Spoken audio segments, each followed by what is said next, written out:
Well, today our message is Merry Christmas. Merry Christmas. When we think about Christmas, it is really celebrated unlike any other holiday. I mean, when you think about it, every holiday in American culture is associated with a day. Christmas, however, is associated with a season. I mean, and this is one of the things that make it so difficult. If it was just a day that came and went, like the 4th of July, like Easter, like Thanksgiving, or any of those days, then it would be a lot easier to deal with. But the Christmas season begins right after Thanksgiving, and for the next month, from November 24th to December 24th, we are going to be bombarded by this spirit of Christmas that is continually trying to suck us in from family members, from coworkers, those of us who have businesses. It's like, what do we do? Because you want people to come to you and to do business with you, especially if you're in any form of retail or business that deals directly with the public. You now have to decide whether you're going to put up lights and wreaths and ornaments and Christmas cheer, because if you don't, you're going to look odd. I mean, you're going to look odd. And folks are going to think that, of course, okay, well, if you don't celebrate Christmas, then whatever. The Christmas holiday is one of those holidays that both believers, Christians, some Jews, Muslims, and every other people on the planet, atheists, non-believers, celebrate this particular holiday. One of the things that I've always questioned is how in the world does something holy that has its origin in holiness is adopted by the world. Now, what's really interesting is that the world has not adopted Passover. It's not adopted the Feast of Unleavened Bread. It's not adopted Shavuot. It has not adopted Yom Kippur or the Feast of Trumpets or Tabernacle. It has not adopted any holy day that is mentioned in Scripture. Not a one has the world adopted. And that should be for us a flag. When we as a people who are supposed to be followers of YeHoVaH are celebrating a holy day, a feast day that has religious connotations associated with it, like a world that is not religious at all. December 25th has become the holiest day on the Christian calendar. Of course, besides Easter, but most people in the Christian community put a lot of emphasis on Christmas. They don't decorate their homes during Easter. They don't hang lights during Easter. There's no decoration of the church facilities, the assembly halls during Easter. But Christmas is a whole different ballgame. Celebrations, decorations, pageants, and everything else is associated with it, not only in the church world, but also in the secular world. It is the most celebrated day by the secular world. Isn't that amazing? Christmas is the most more so than Halloween, which we know where its origins come from. Businesses expect that from the day after Thanksgiving to the day before Christmas, that they're going to make up for any lost revenue. And so they compete furiously for your business because it's become one of the biggest money-making holidays on the planet. And then there is the so-called Christmas story. For many families, the tradition will be to gather and read from the Bible the second chapter of the book of Luke or Matthew chapter 2. And this has become known as what many would consider the story about Christmas, which is associated with the birth of Jesus Christ. And so in order to continue to keep Christ in Christmas, to take the focus off of the toys that are under the tree, before we retrieve the toys, you have to read the Christmas story. And of course, Jesus is the reason for the season. How many of us have used that slogan? We know that according to the Bible, that there were Magi's, called wise men by some translations, came from the east. They were following a star.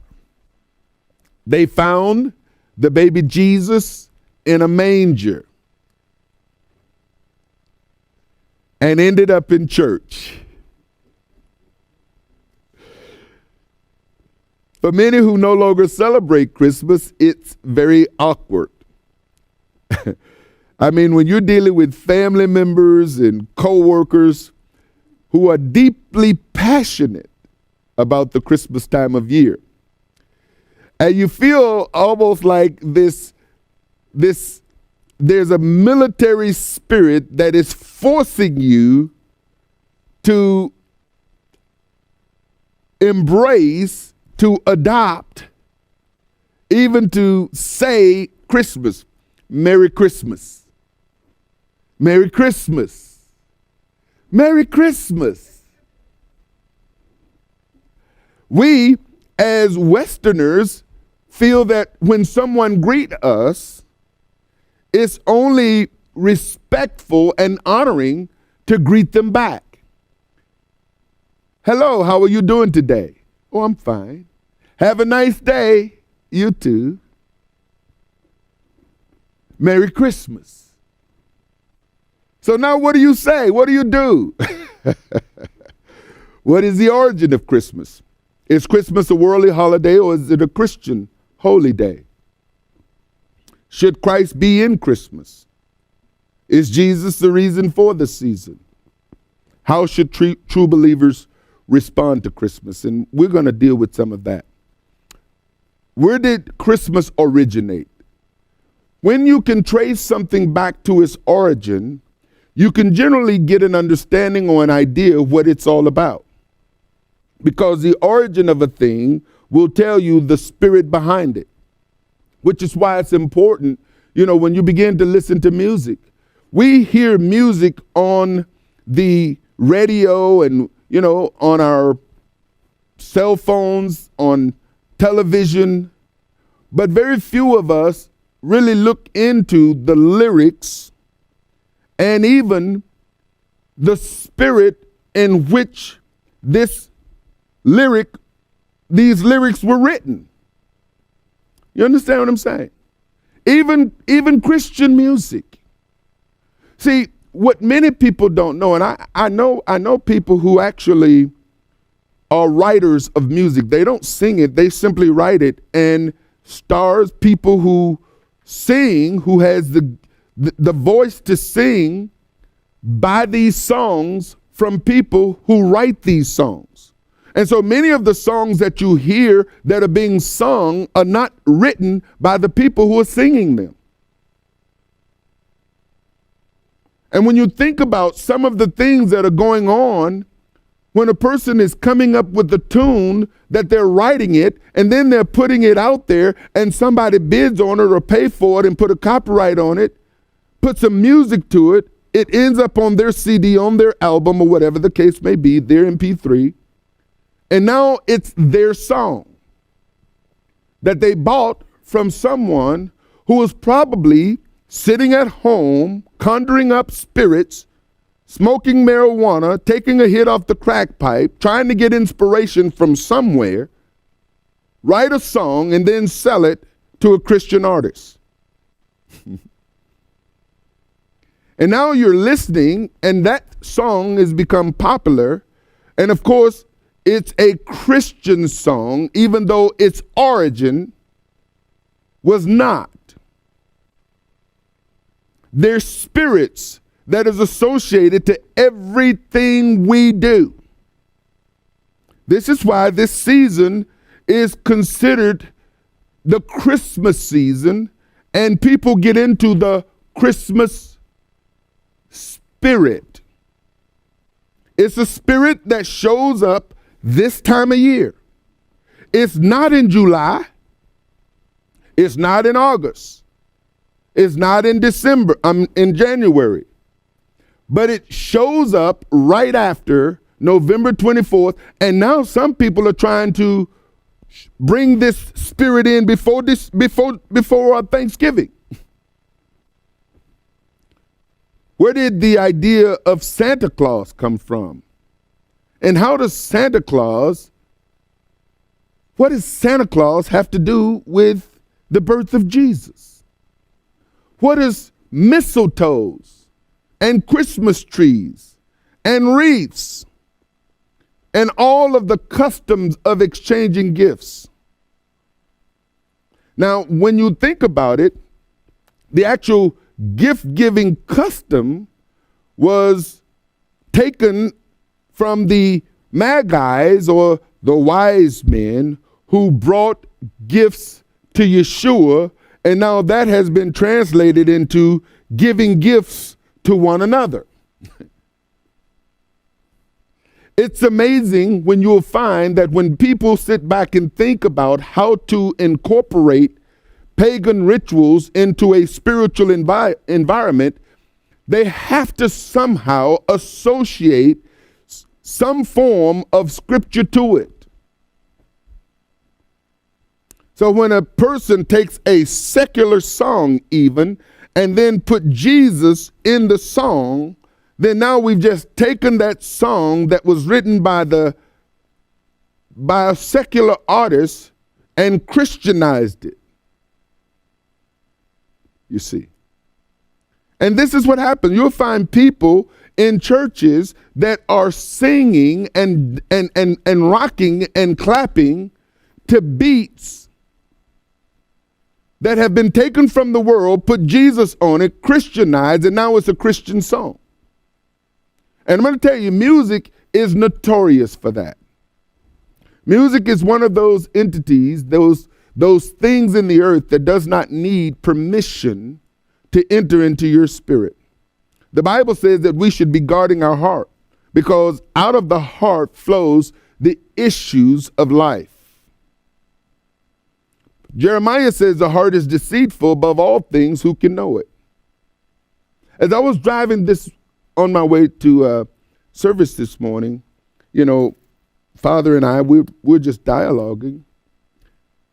And he was just revealing to me, that something that I don't know why I didn't think of before, but it's obvious.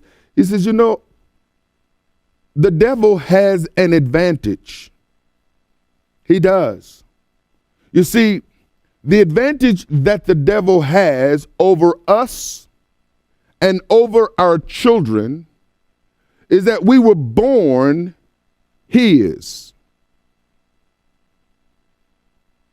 See, you and I and your children and my children were born children of the devil. Don't ever forget that.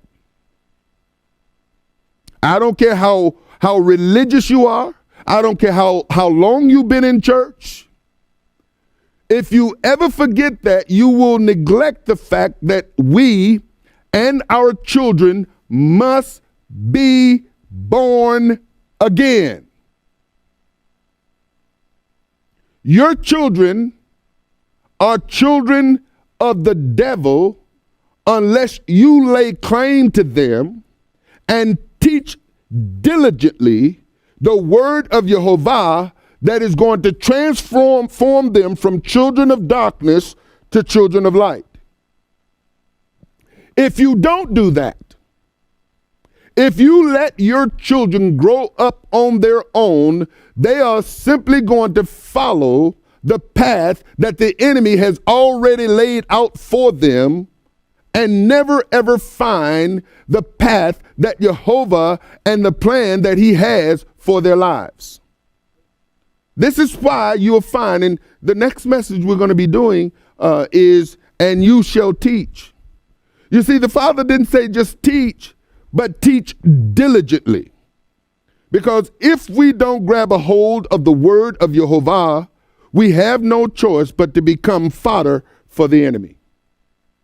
And so in this wise, the enemy, the devil, Satan, Hasatan, whatever you want to call him, has an advantage. This is why your children don't want to go to worship. This is why they don't want to read their Bible. This is why they don't want to listen to anything that is related to the word. But they gouge and gorge and feast on worldly stuff, television, movies, music. Because they're born children of the devil. And if you ever forget that, you will lose them. And right now we have lost a generation. This is nothing to be playing with, folks. This is serious.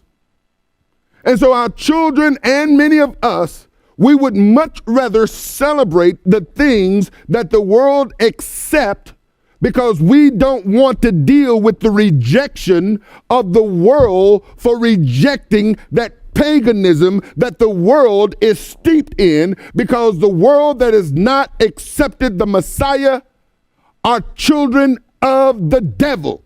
That nice person you work with, that nice person who comes to your store, to your business, those nice people who are always speaking to you and telling you how nice you look, all of the nice people in the world that have rejected Messiah or who have not received the Messiah, make no mistake about it, they are children of the devil. Now, these are not my words. You see, we were born in sin. We were born lawless, shapen in iniquity.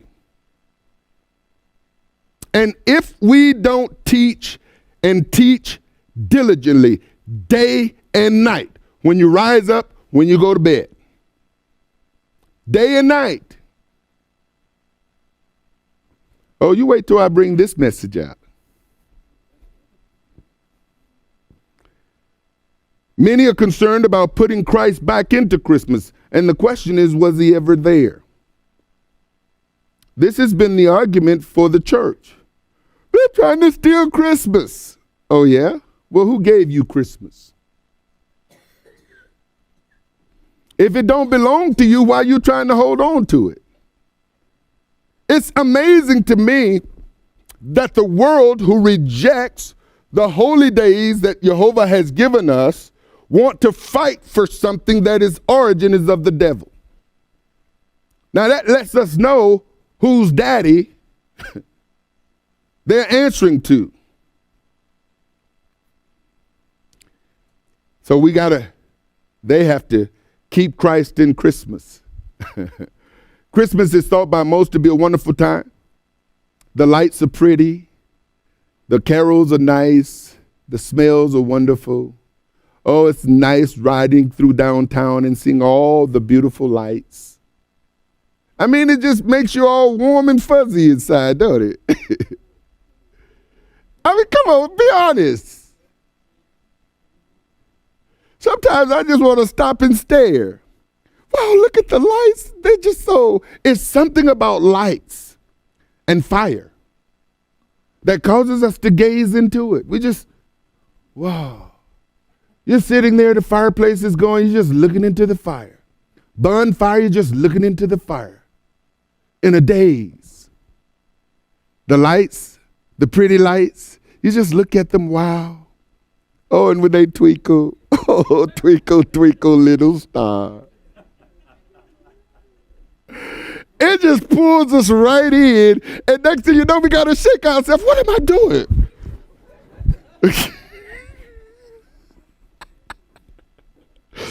What does the Bible have to say about Christmas and its relationship to the birth of Christ?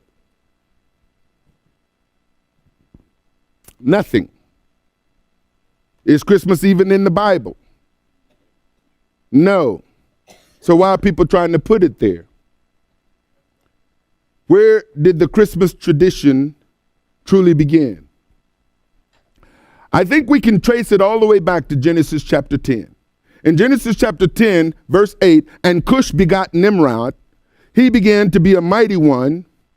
Now, oftentimes, in the earth, now those of us who have a basic understanding of the Hebrew and looking at the Almighty and his set apart, we know that he is the Almighty. Now, there is the fact that there is the Almighty, but then there are also in the Bible other gods, other mighty ones. And he says that we're not to put any other mighty one before him who is almighty. Therefore, he was a mighty hunter before YeHoVaH. Wherefore it is said, even as Nimrod, the mighty hunter before YeHoVaH. Now the question is, who is saying this? Wherefore it is said, by whom? You see, when you have mighty ones in the earth, when you have powerful people in the earth, people take note. People take note of individuals who have made a name for themselves. And the beginning of his kingdom was Babel. Babel is the root for Babylon, and Arak, and Akkad, and Chalne, in the land of Shinar. Now, I would dare say that prior to me teaching this a year or two ago, that many individuals would look at the land of Shinar and see absolutely no significance to this whatsoever. But remember, the Bible teaches that man shall not live by bread alone, but by every word that proceeds out of the mouth of YeHoVaH.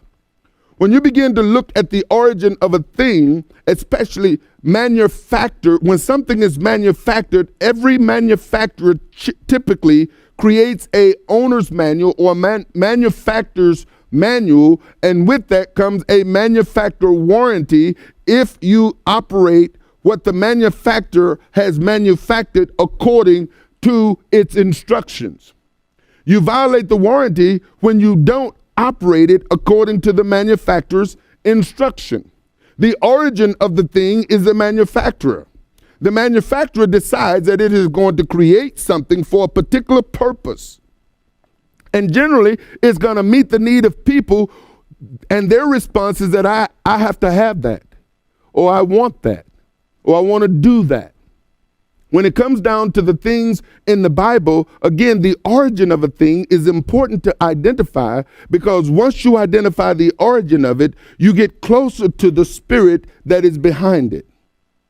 If you don't understand the spirit that is behind it, then you'll be sucked into it by that spirit, unaware that it's even associated with anything spirit. You see, ladies and gentlemen, we live in a natural realm where we can see, but we live in a spirit realm. We live in a spirit realm, and our Almighty is spirit. The Mighty One is spirit. No one has ever seen Satan. We put a picture of him, red suit, horns, grotesque looking, pitchfork, dragon tail. We put a picture to him, but you've never seen Satan. You've seen people under the influence. Or you say, you've never seen YeHoVaH. You've never seen Elohim. You see the manifestation, and if he decides that he's going to reveal himself to you, it's typically a personal situation to where now you're trying to explain to other people and they're going to think you're crazy because how is it that you see him and live and he's spirit? You may see a manifestation. You see how he manifests, and because you understand the things of the spirit and the things of the world, now you can determine by one's actions what they are operating under. Whether they're operating under the word or they're operating under something else. Whether they're walking in the spirit or whether they're walking in the flesh. Whether they're speaking to you of spiritual things or whether they're speaking to you of natural things. You're able to hear this in the natural and discern by the spirit what spirit a person may be of, which is why Yeshua says, you will know them by their fruit, by their works, by their manifestation. But we live in a spirit realm that is not seen, operating in a natural realm that we see with our eyes. And so when the Bible says that we have to walk by faith, that means that we have to walk with the dependency on the spirit realm in a natural realm, which we see, which makes it easier for us to walk by sight than it is for us to walk by faith. And oftentimes the things that we engage in our sight entraps us. We get entrapped by our eyes. The desire to have something that we see because the eye is never full of seeing. Never full of seeing. We get this, okay, we got it. Okay, I got that now. Let's move on to something else. Gotta have that. Get it? Okay, I got that now. Gotta have something else. Ooh, wow. Gotta get that. We walk by sight, and we don't realize sometimes that the sight traps us. YeHoVaH says through Yeshua that when it comes down to the sower, that when the sower sows the word, the seed is the spirit, and the things that causes people to not allow the spirit to take root and bring forth fruit is the lust of the eye, the deceitfulness of riches, the things that we can see compared to the things that we can't see. When the thing that we see has a spirit behind it, and in order to get the things that we see, we have to tap into the spirit of the thing. This is what determines whether a person lives in poverty or whether a person lives in opulence. The spirit. You don't see the spirit of a person except by the action of a person. And then once you identify the action of a person and the consistency of that action, you discern that person. You make a determination whether you're going to be around them or not be around them. And a good example of what kind of person you are will be determined by the people you hang around.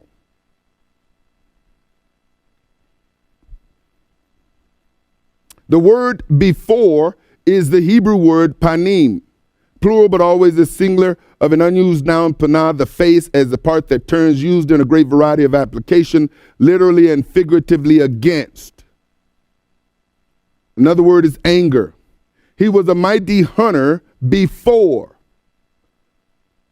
Against is the word here, YeHoVaH. Wherefore it is said, even as Nimrod, the mighty hunter, before or against YeHoVaH. It is believed that Nimrod was against YeHoVaH and that he led the people in rebellion against YeHoVaH. Now we see that the Father says, look at these guys, man, we need to do something. And so he comes down and he confounds the language. We get an idea of some of the things that were going on, but if you look at the heart of the Almighty, the biggest problem YeHoVaH has with creation is when they worship something other than himself. Whether it's man, whether it's an idol, whether it's stuff, whatever it is when we put something before him, and he's not going to deal with that. He's not going to tolerate it.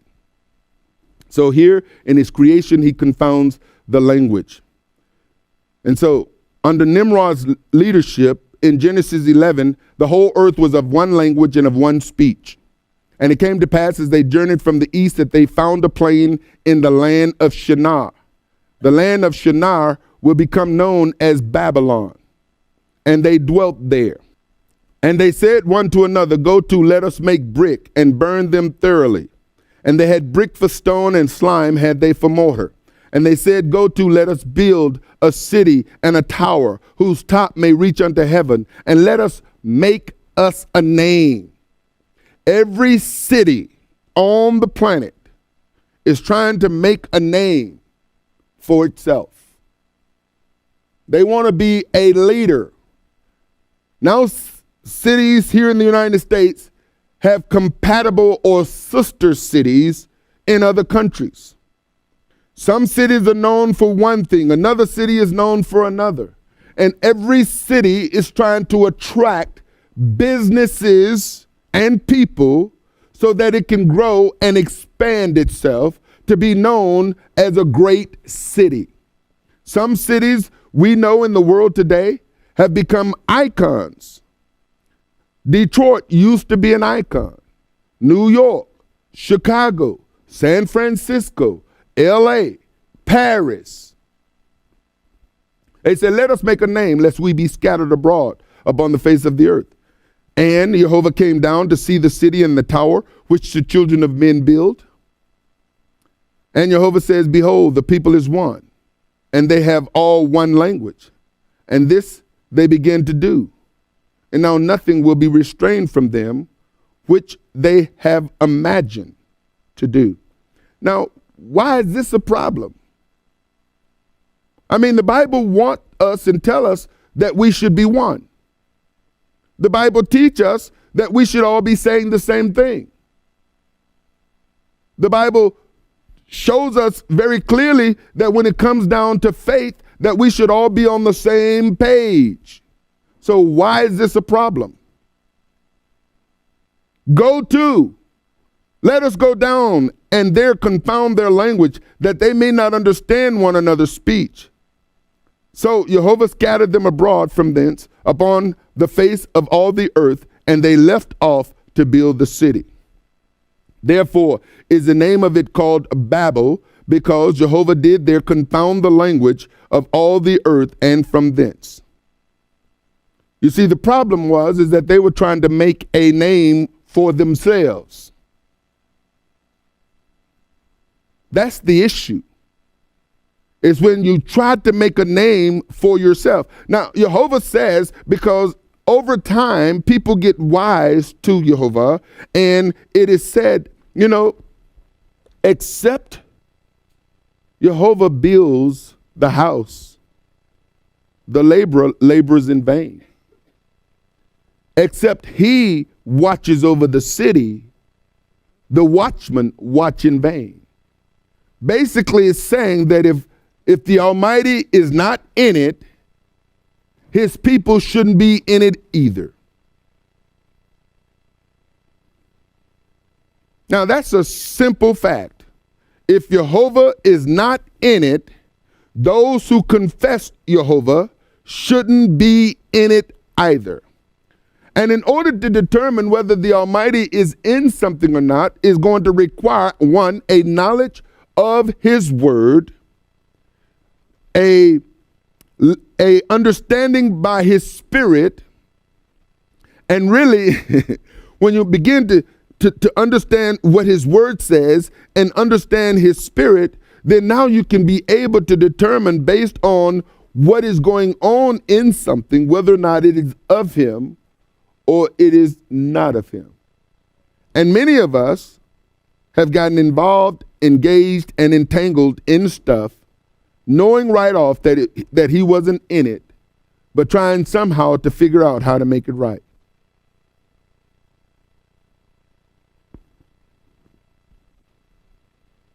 Do you understand what I'm saying? We feel that, okay, I'm in it now. How can I make this right in the eyes of the Almighty? Some things you can't. You just can't. So what do? Repentance means to turn. There are certain things that we need to repent from. Now, whenever I say that, I always have to say that, if you're married to someone and you've come to the conclusion YeHoVaH wasn't in it, that doesn't mean that you walk away from your husband or you walk away from your wife. Because there's other scripture that applies to those situations. You can't get stuck on, well, this is what the word says. Yeah, the word doesn't just say that. It says some other things too. You don't jump out of, as they say, the skillet into the fire. Let us make a name. The word for name in Hebrew is Shem. Shem is a primitive word. It's got a few numbers associated with it. And what they're saying is, let us make a mark, a memorial of individuality, by implication, honor, authority. You see, Nimrod was making a name for himself. As I stated, the word name in Hebrew is, or a name is Hashem. And when we think about the name, we think Hashem. Now, this is what some people within certain religious circles refer to the Almighty, because his name is too holy for them to mention. And when you call him on that, well, we don't know what his name is. And when you call him on that, well, because we're not sure that's his name. And when you call him on that,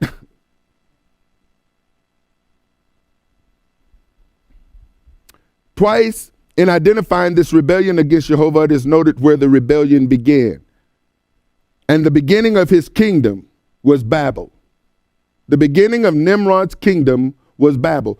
Every time we associate anything with Babel, we always associate it with something that is not good.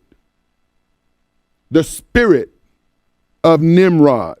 Now, I'm not one who tries to associate a spirit to anything because, in the circles that I've been in, people just do that randomly. You got a Jezebel spirit, you got an Ahab spirit, you got this spirit, you got that spirit. And typically you identify a spirit by one's behavior. But in this particular case, we see that something occurred in Babel, in the land of Shinar, that YeHoVaH says, you know what? The people are one, but their imagination is skewed. And if I don't stop this here, I'm going to have a much bigger problem down the road. But when that thing was scattered, the spirit that was engaged in the building of this tower, in the scattering of the people, went with the people. You see, there are commercials out there. You could take the boy out of the country, but you can't take the boy out of the country out of the boy. There's certain things you can remove a person from an environment, but in the drug world and culture, we call it stinking thinking. There's a term called dry drunk, where a person who used to be an alcoholic, who focused on abstaining from drinking alcohol without changing one's mind and attitude, then the focus is on resistance, not change. I can't drink. I can't drink. Oh, if I drink, I may not come back this time. See, why do you want to drink?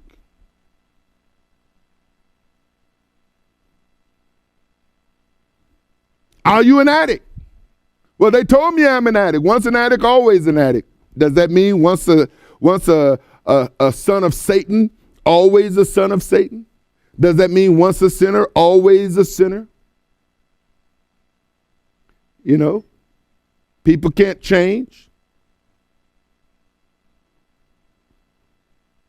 Can a leper change his stripes? No, he can't. Leper spots. Lepers don't have stripes. Zebras. Anyway, you understand what I'm saying? But nothing is impossible for YeHoVaH. I don't think YeHoVaH is going to change the leper spots. But you know, the adage is that this person is always going to be that way. But the only thing that can really change a person is a person's attitude, their mind, their understanding. When Paul talks about one has to renew their mind, what he's saying there is that you have to change your understanding of things. You see, they tried to tell me that I was an addict and I was just one drink away and one drug away from entering to the point of no return. And as long as I bought into that concept, I had a fear of alcohol and a fear of drugs. They put a fear in me. My Father hasn't given me a spirit of fear. And so I had to take a different approach and says, you know what? I'm not an alcoholic. I'm not a drug addict. That doesn't mean that I want drugs or alcohol, but you don't tell me who I am. He determines who I am. And if my mind is renewed, now my action and my attitude will be toward pleasing him than trying to resist something that is going to kill me. Because in trying to please him, I realize it's not the drug that's the problem. You know, they talk about drug of choice. It's not the drug that's the problem, it's me. I'm the problem. And the sooner I recognize that I'm the problem and that I got me here, where I am today is a series of actions and reactions to things that came at me. And the mechanisms by which I used to react to or to act by was not founded in the word. So if my actions and my reactions have created problems for me and my actions and my reactions were not based on the word, then now I need to get a deeper understanding of who I am and why I act or react a certain way, because now I'm acting like my daddy.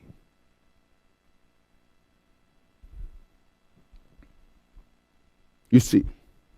Now, if my daddy was a holy man, I wouldn't be acting like that unless I have not taken on the spirit that my father, my daddy, has taken on. You see, if my daddy has taken on the spirit of YeHoVaH, then he now is going to live a life that is spirit-filled. Does that mean that I'm going to be spirit-filled because my dad is spirit-filled? No. But my dad is setting an example. And so now, if I follow that example, what is that going to do? It's going to lead me to the thing that he was led to. Because he's going to tell me, you know what? How I'm living is not my own doing. This is my life before. Since I've come into the knowledge of him who has created me, it literally changed my life. It changed my way of thinking. Now I see things different and I have a better understanding, because the understanding that I have now is based on his word, not my understanding that I learn in the world. Is this making sense to anybody but me? His beginning was Babel. And it came to pass as they journeyed from the east that they found a plain in the land of Shinar, and they dwelt there. Shinar, the region containing the cities of Babel, Erech, Akkad, or Erech, and Calneh, the locations of which, except Akkad, are unknown. Shinar, on the alluvial plain of Babylonia, for many centuries was perhaps the most fertile region on earth. Now you see fertility. The most fertile region on earth is going to have a root in fertility. And when you begin to deal with the goddesses of fertility, you begin to trace them back. You see, every myth out there every Greek myth, every Roman myth, every idol had an origination from somewhere. They all originated somewhere in somebody's mind. Somebody was the first person to worship that.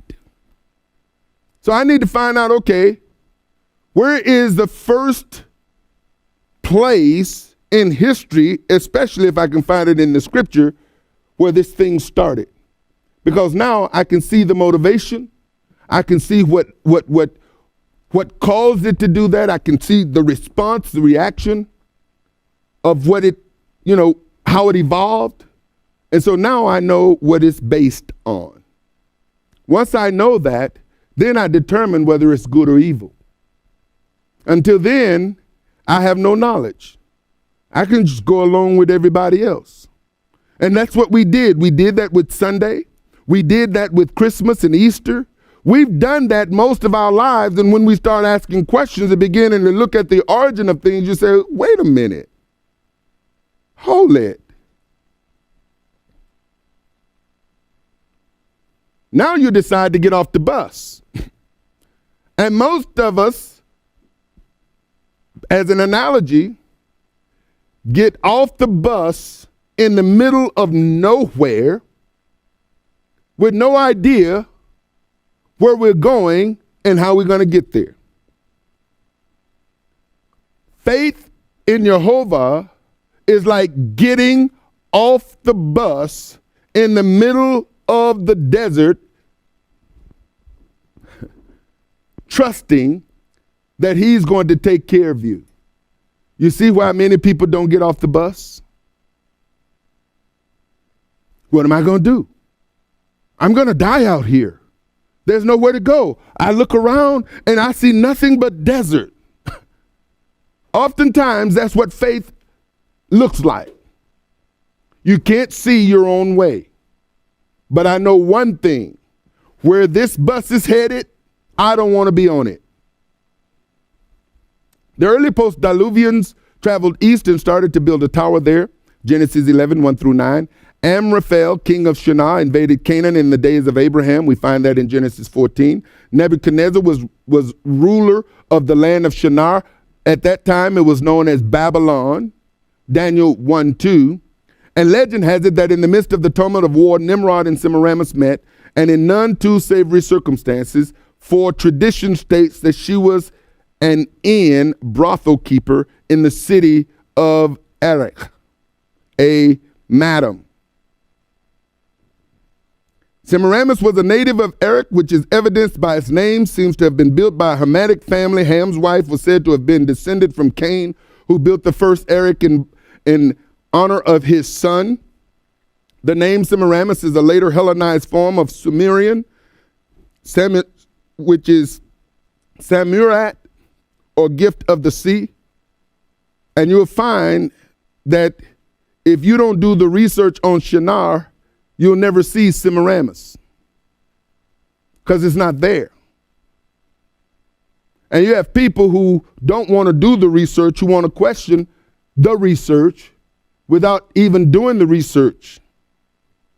The initial element, Semur, when translated into Hebrew, becomes Shinar, the biblical name for Lower Mesopotamia, and is a word from which we derive Samaria. This one tarnished woman then had such a lasting impact upon world history that not only do we call her name by the name, the land from which civilization flowed, but YeHoVaH himself, through the sacred writer, has left us to know that its distinguishing characteristic was that it was the land of Shinar, or the land of Semiramis. Very little has come down to us through the millennia concerning Semiramis' rise to power, but it is safe to assume, and I don't like assuming, but when you look at all the evidence, you have to draw some kind of conclusion, that it was initially upon Nimrod's coattail that she rode. Although later in life, as well as throughout history, her influence overwhelmingly obscured that of her husband. Of course, it would not do to have an ex-harlot upon the throne, so the polite fiction was invented that she was a virgin sprung from the sea at Nimrod's landing, and hence a suitable bride for the emperor. Thus the title Semiramis, which has totally obscured her original name, Although Nimrod was supposedly a brilliant strategist, he made a fatal blunder when he allowed Semiramis to retain full control over the religious hierarchy and through it the minds and hearts of the people. For when a schism occurred between them, she was able to turn it from a tool of support into a deadly weapon. And this is one of the reasons why when you begin to look at the book of Esther, when the king and his wife did not want to submit to the king's asking her to come, he was left with no choice but to dethrone her. Because once the wife, and this is one of the biggest problems in a lot of ministries that have husband and wife teams, pastors and co-pastors, is that there are alliances. There are alliances with the wife and alliances with the husband. And when there's a dispute, you don't know where a person is at until there's a dispute. When that dispute occurs, people take sides. We take sides. And you'll find that in the political process of relationships, my enemy now should be your enemy if you my friend. So whose side you gonna be on? And unfortunately, a divorce have a tendency to force children to take sides. It's like you can't love both your parents. You can love both of your parents, but you can't stay with both of your parents. And if they split and live in separate homes, you are torn because you have to live somewhere. Do I live with mom? Do I live with dad? And there are circumstances in life that forces us to make a stand on whose side we're going to stand on. In Joshua's day, it says, listen, Israel, now you are going to have to make a decision who you're going to follow. Are you going to follow the gods of your fathers that was on the other side? Or are you going to follow YeHoVaH, who have led us into this land of milk and honey? As for me and my house, we're going to serve him, but you have to make a decision as to who you're going to serve. YeHoVaH said through Yeshua, you can't serve two masters. It's impossible.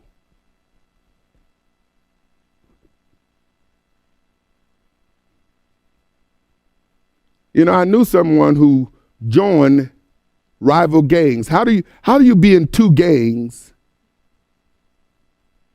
that are rivals? What kind of mind does such a thing?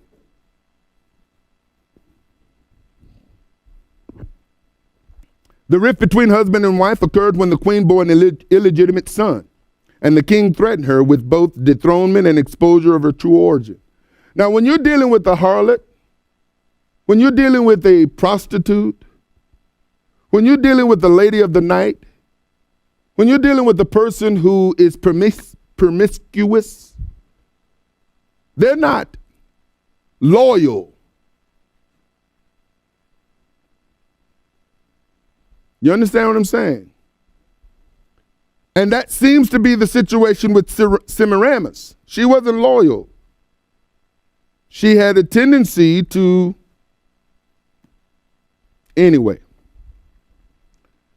So the king threatened to dethrone her and expose her. Semiramis, of course, would not allow this to take place and devised a plot to overthrow Nimrod during the course of the New Year's festivities. And you're going to see that this whole Christmas thing, this whole spirit of Nimrod, it is deeply ingrained in Easter, in New Year, and in Sunday. Same spirit. During the course of the New Year's festivities at which the advent of Nimrod's rule was celebrated, there was a certain feast exclusively for the royal family and the upper echelons of the priesthood. During this feast, which included courses of psychedelic and hallucinogenic drugs, a year-old ram was traditionally sacrificed by being torn limb from limb while still alive, and its flesh eaten raw. Now, you frown on this, but why would YeHoVaH says, do not tear the limb from a live animal?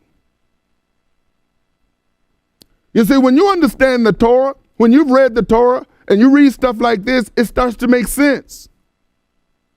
You can't see a kid in its mother's milk. There's certain things that you just don't do. You do not rip an animal's flesh, and you certainly don't eat it with the blood in it. This ram symbolized the old year passing into the heavens to allow room for the new year. A newborn lamb was then presented, which symbolizing the new year would be kept and fattened for the next year's ceremonies. This year, Semiramis directed the ritual according to the formula, with the exception that when the time came for the ram to be slaughtered, it was the king who was torn to pieces at the hands of the drug-crazed priesthood, and Semiramis' bastard son was installed as king. Now you would think, how can they do such a thing, and who would take part in that? When you've joined alliances, you see, when the priest of Yeshua's day was able to find individuals that would testify that he blasphemed, it gave them cause to have him put to death. Some deaths are violent. And in this case, when you're under drugs and alcohol, you'll find that people under drugs and alcohol, like they just sentenced a young man. I mean, he was responsible for killing 4 people and seriously injuring 2 under the influence of alcohol. People under the influence of drugs and alcohol are not in their right state of mind. They're impaired. And if you have people, you know, when you begin to listen to some of the hip hop music out there, one of the things that before a lot of these gangs, when they're initiated, they have to do some drugs, get drunk, and they listen to some hardcore hip hop. And you'll find that some of that, it's something. You always be warned when they have to put a warning label on the stuff you listen to. They put a warning label on the stuff that you can watch. They say, listen, oh, I know you're mature. Or you think. But this stuff here is bad for you. Enter in at your own risk. Because it's going to affect. And let me tell you something, folks. You can't go into something, see something, and leave like you never saw it. It gets into your spirit. It was the king who was torn to pieces at the hands of the drug-crazed priesthood, and Semiramis' bastard son was installed as the king. Thus Nimrod, the mighty hunter, died a horrible death as a trapped beast himself. Semiramis named her son Damu from the Sumerian dam or blood, which is the later Babylonian language, became Damuzi in Hebrew Tammuz. Now, those of us who look at Hebrew calendar, we know, and this I could never figure out, but it is so ingrained in the Jewish culture to where you have the name on the Hebrew calendar named after an idol. Tammuz. And in Greek, Adonis, which the term Adonai, it is said that the Greek borrowed it from the Hebrew people.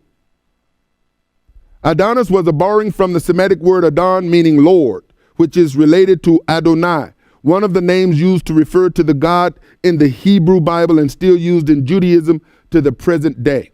Syrian Adonis is Gaius or Eos, akin to Egyptian Osiris, the Semitic Tammuz, and Baal-Hadad, the Etruscan Atunus, and the Phrygian Attis, all of whom are deities of rebirth and vegetation. So now you have something dies and it's resurrected. Semiramis assumed the regency for her son and ruled an absolute monarch for 42 years. In order to avoid having to kill her son on the next New Year's Day, she instituted an annual nationwide sports competition, the winner of which would have the honor of taking Damuz's place and ascending into heaven to become a god. When we begin to look at all of these myths and how gods and heavens and all of these things are occurring, all of it came from somewhere. Today we read it and it's all that's just Greek mythology. All that's just mysticism. That's the mystics. Well, where did it come from? You see, when you begin to understand all of this thing, now you'll have a deeper understanding of why YeHoVaH says that we have to teach diligently to our children these commands.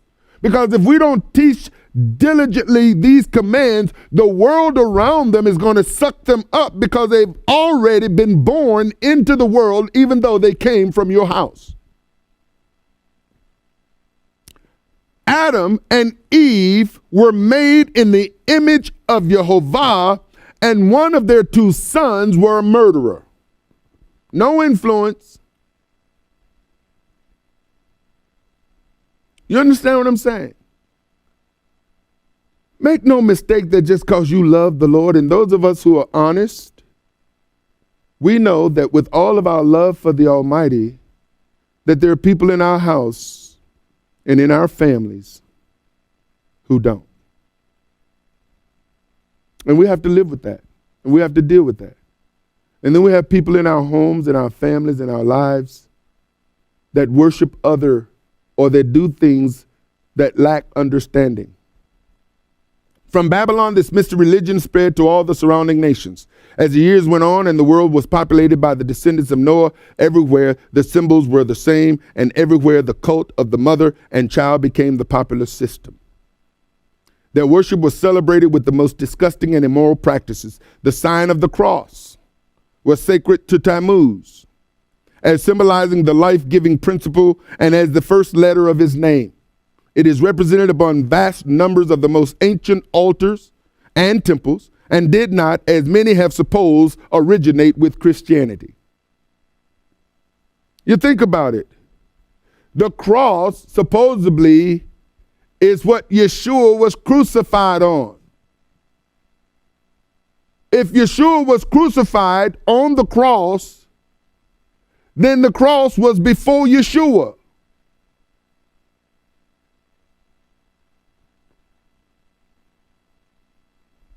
Before Yeshua was even born, they were crucifying people on a cross.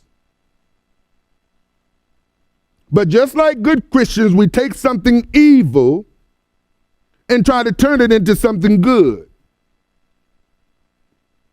And now you got crosses hanging up in the worship center of many places. From this mystery religion, the patriarch Abraham was separated by the divine call, and with the same evil cult, the nation that sprang from him had constant conflict until under Jezebel, a Phoenician princess, it was grafted into what was left of the religion of Israel in the northern kingdom in the day of Ahab.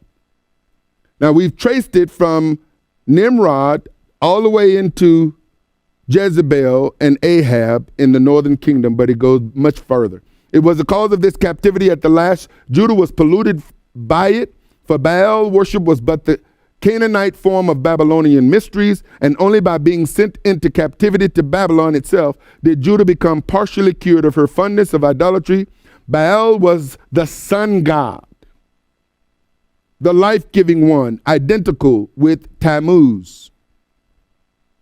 Tammuz, a fertility god widely worshipped in Mesopotamia, Syria, Palestine, equivalent to Osiris in Egypt. Adonis of the Greeks, his consort, was the goddess Ishtar, Ashtari, or Ashtoreth, which we get Easter from. Their cult involved licentious rites. Remember when when Moses went up to the mountain to get the commands? Before Moses could get down from those mountains, they had built an idol and started having orgies.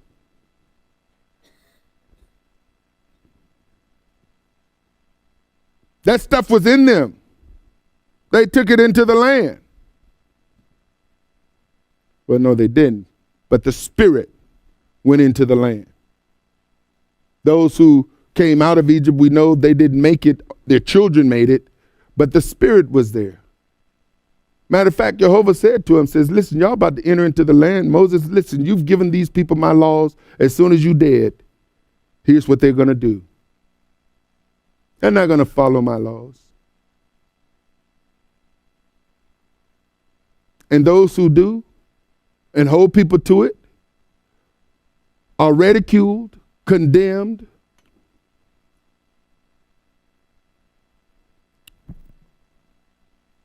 Tammuz was supposed to have been killed by a wild boar while shepherding his flocks.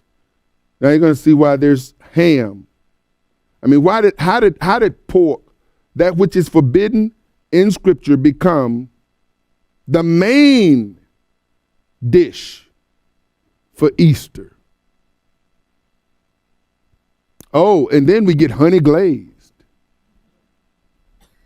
His wife rescued him from the underworld. His death was taken to represent the onset of winter. The long dry season was broken by spring rains when he came to life again.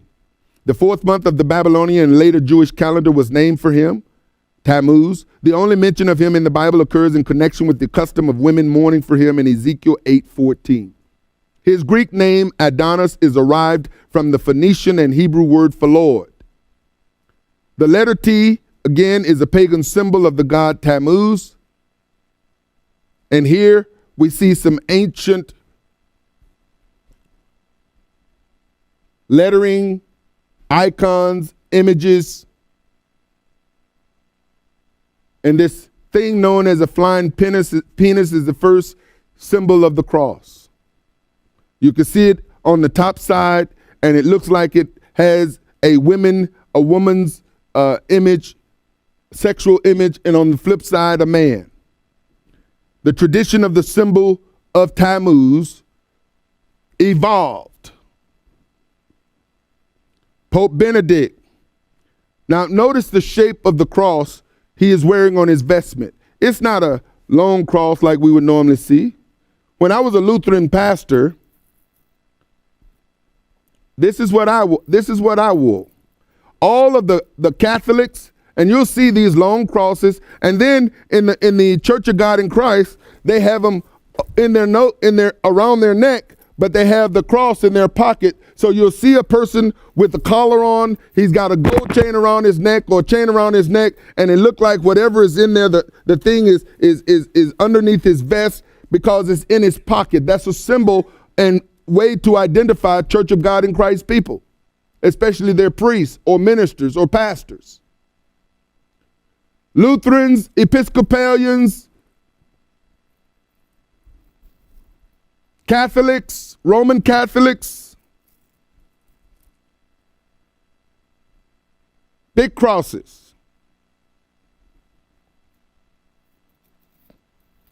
I used to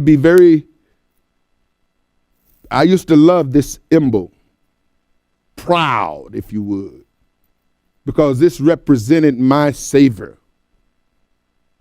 Till I found out where it came from. And you know, it's amazing how the average person know that if Yeshua was crucified on a cross, was he the first one crucified on a cross? No. So the cross was long before Yeshua. Yes. Well, how did the cross, which was long before Yeshua, become the symbol of Christianity?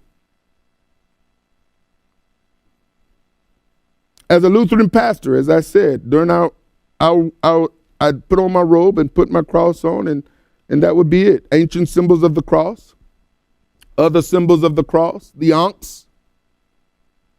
By the time of Ezekiel, these idolatrous practices had strongly taken hold.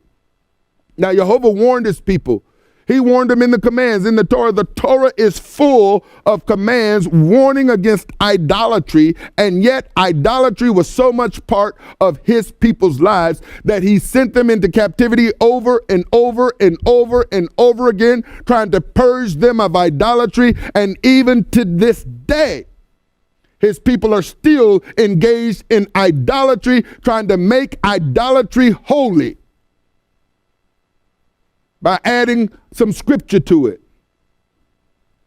He said to me, "Son of man, have you seen what the elders of the house of Israel are doing in the dark, each at the shrine of his own idol? They say, the Lord does not see us. The Lord has forsaken the land." And again, he said, "You will see them even doing things that are more detestable than that." Then he brought me to the entrance to the north gate of the house of the Lord, and I saw women sitting there mourning for Tammuz.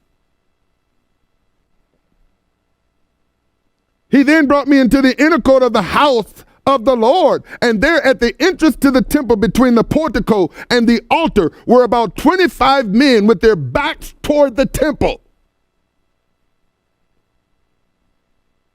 Now, if they're following what Solomon said, that you will turn your face toward the temple and you will pray.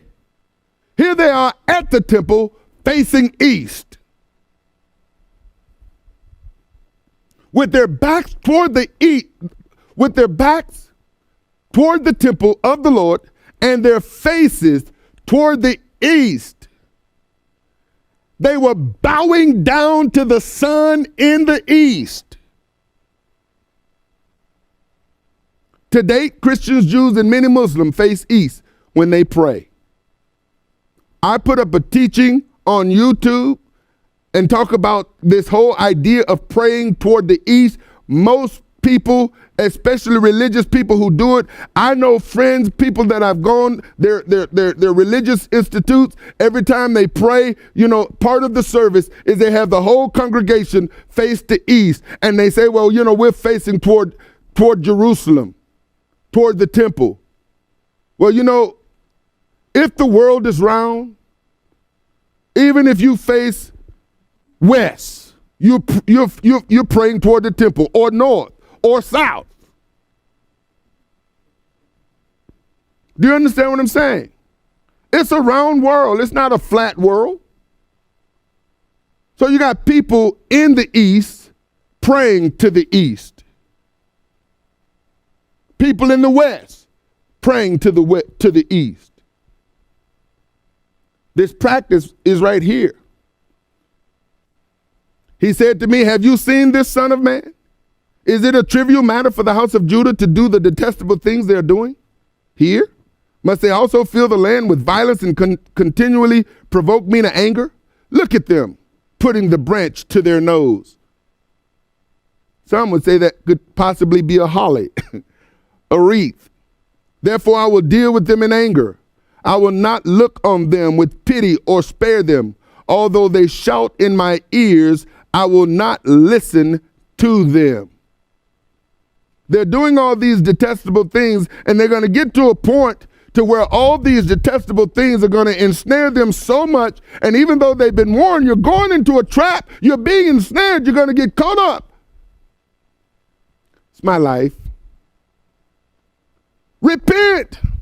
I'm not. You lived your life, let me live my life. And then, parents, we make a huge mistake when we begin to compromise, saying dumb stuff like, you know, well, we did it. Yes, we did do it, but our parents didn't teach us the Torah.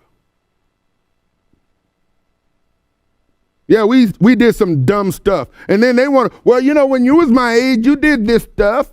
Yes, I did. Because I didn't know better, just like you don't. I wish my parents had told me the reasoning behind. They just told me not to do something. But let me tell you something. When you are walking away from the word of YeHoVaH and you're not living according to his word, you are running into the arms of the devil, and he's giving you fuel to do it. And it all looks fun, and it all looks glamorous, and it all looks like it is, until you get into it, the mixed of it, and you're so trapped and tied up, and now you want to get out. When you're addicted, it's in your spirit. The rush, the adrenaline, all that stuff is in your spirit. The so-called fun. People are in places they don't even want to be in, doing things with people they don't even want to be with, but refusing to sell themselves. They'll sell their soul to the devil, but not sell themselves to YeHoVaH. According to Langer's Encyclopedia of World History article, Santa was a common name for Nimrod throughout Asia Minor. This was also the same fire god who came down the chimneys of the ancient pagans, and the same fire god to whom infants were burned and eaten in human sacrifice among those who were once God's people. Today, Santa spells Satan, if you just move a few words around, letters around, come from St. Nicholas. According to Washington Irving in 1809, is responsible for remaking the original Old Stern bishop of the same name into the new Jolly St. Nick in his Knickerbocker History of New York. Most of the rest of America's Christmas traditions are even more recent than this. I was driving down South Boulevard the other day, meditating. I saw this look like a float. I get closer. It's a man riding his red Jeep with all the Christmas things on it. And I blew my horn. Actually, I saw him in my rearview mirror. I didn't know what it was. I slowed down, let him pass me. And when I realized what it was and he was getting away from me, I said, you know what? I could use this in this teaching. So I sped forward, pulled out my camera, and asked him to pose for me, which he politely did. That's me looking out of my window, taking a picture of a man at a stop sign, at a stoplight. This is modern day Christmas. This is what Jesus died for. Old Nick has long been recognized as a term for the devil. In Revelation 2:6 and 15, we read about a doctrine of the Nicolaitans, which Messiah twice tells his people he hates. Let's analyze the word. It means follower of Nicholas. Nikos means conqueror, destroyer. Laios means people. Nicolaitans then are people who follow the conqueror or destroyer, and that person has been dubbed as Nimrod back at Babel. That spirit has a long history, all the way through Revelation. If you have believed that following Christmas is an innocent Christian custom, then let this sink in. An old Babylonian fable told of an evergreen tree which sprang out of a dead tree stump. The old stump symbolized the dead Nimrod. The new evergreen tree symbolized that Nimrod had come to life again in Tammuz. Among the Druids, the oak was sacred. Among the Egyptians, it was the palm. In Rome, it was the fir, which was decorated with red berries during the Saturnalia. And this is according to Walsh Curiosities of Popular Customs, page 242. And so where does Christmas trees come in? Why is churches, houses of worship decorated with Christmas trees? What does that got to do with the birth of Jesus?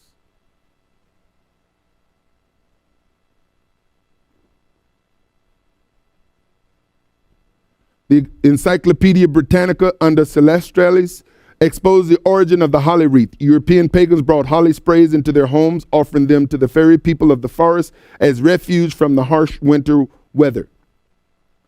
And so now you've got, the Christmas tree is identified as the penis of Ra, just like the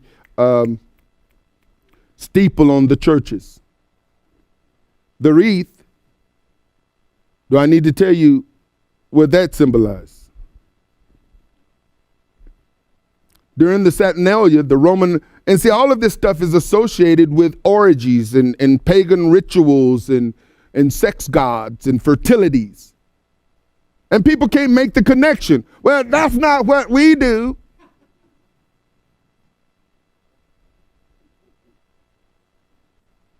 That's not how we celebrate. Doesn't mean that to us. The earliest Roman Christians apparently used holly as a decoration at the Christmas season. Christmas is incomplete to many unless it involves kissing under the mistletoe. This pagan custom was natural on a night that involved much revelry done in the spirit of drunken orgies. Of course, you got to do some, foreplay. You got folks with mistletoes walking around at Christmas parties. They find their favorite person they've been lusting after all year. Now is a chance to get a kiss. I'm going to steal a kiss. Got the mistletoe. Mistletoe. And kisses usually lead to other stuff. It just don't stop at kisses. You find these little boys and girls and they want to sit around and hug up on each other and kiss. Next thing you know, they feeling in places they shouldn't be feeling. And once they start feeling in places they shouldn't be feeling, parts get aroused. And once parts get aroused, you want to do something with it.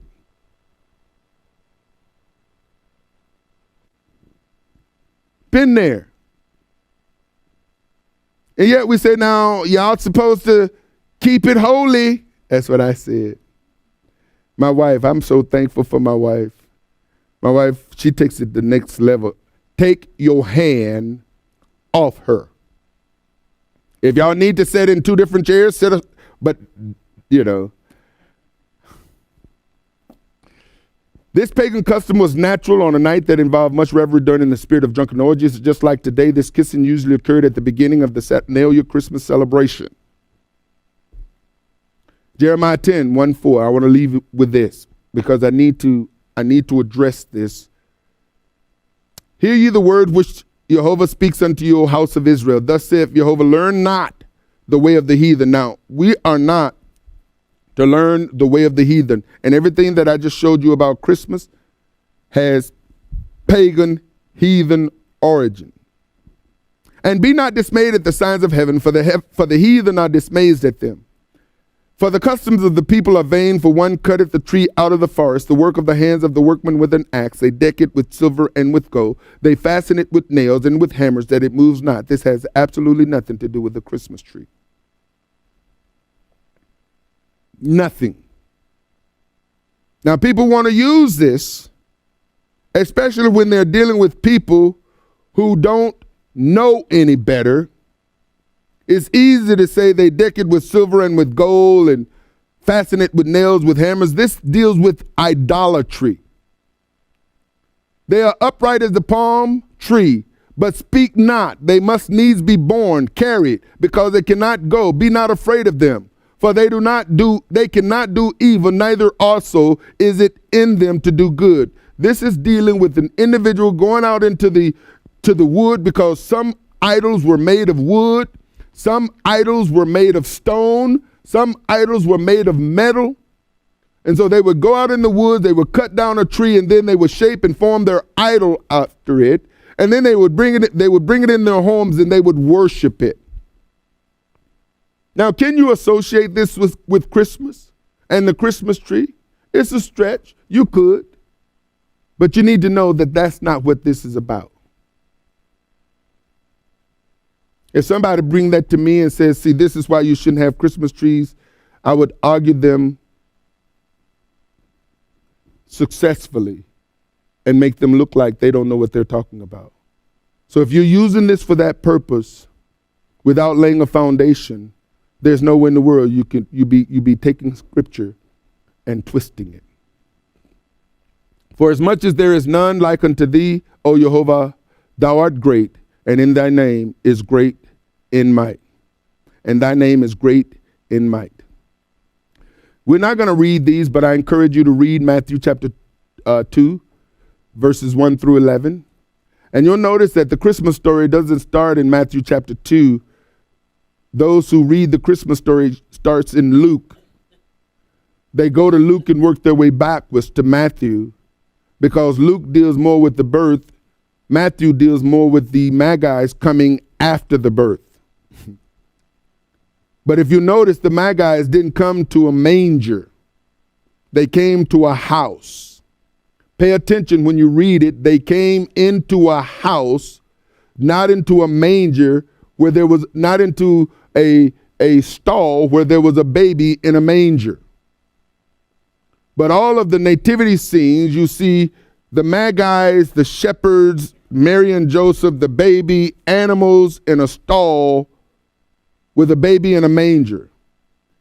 That is a false depiction of Luke chapter 2 and Matthew chapter 2, because when the Magi's, the wise men came, they came into a house. Also, look at Luke 2, and then finally read Romans 1, 18 through 32. Now, I'm going to pray, and then I'm going to answer some questions.